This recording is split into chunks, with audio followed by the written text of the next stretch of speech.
Distinguished as I regard you, my dear colleagues, but today, pasensya na po. Kahapon po, kinantahan kayo kay Kuli Desma, kahit sintunado ang boses ko. Ngayon naman, gusto ko kantahan kayo kay Shasha Padilla naman. Mambobola, boladas mo'y tigilan na. Mambobola, pagkat kami sawang-sawa na. Bola, palusot at peke ang panukalang batas na ito. Hindi ko kayang tawagin itong isang anti-political dynasty bill sapagkat ito ay lumalabag sa Article 2, Section 26 ng ating konstitusyon mismo.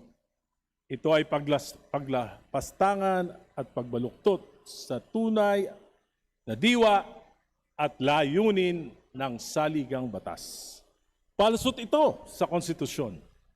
Palusot ito sa panawagan ng mamamayan. Kawawang mga Pilipino, ninanakawan pa na itinuturing pa na mga mamang at walang kakayahang umunawa sa ating mga ginagawang batas. Katanggap-tanggap ba sa kanila ang isang batas na anti-political dynasty pero 10 miyembro ng pamilya pwedeng manungkulan ng sabay-sabay na sunod-sunod pa? Asawa, anak, kapatid, apo, ito ay hindi na paglilingkod sa bayan. Ito ay kasakiman sa kapangyarihan. Tunay na ayaw nating magbigay ng pagkakataon sa mga ordinaryo nating kapwa Pilipino na may kakayahan at galing din naman.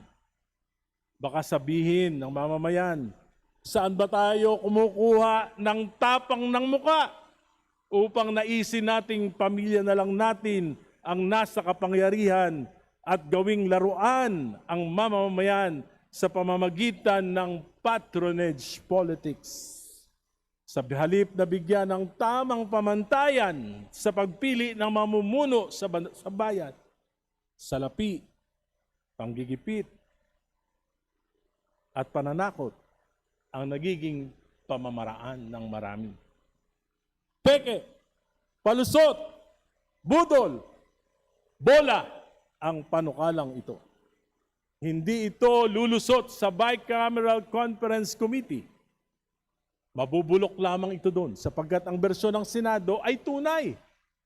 2 lang kada pamilya, isa sa national position at isa sa local position. Ang atin ay peke. Paano magkakasundo? Kaya ano mangyayari? Ito ay isang pagkukunwari sapagkat ito ay ma-archive lang sa Bicameral Conference Committee. Reforma? Wala naman. At ang mas masahol pa, sa kasalukuyan, 2-3, legal na, pwede na rin 10. It will promote political dynasties rather than prohibit it.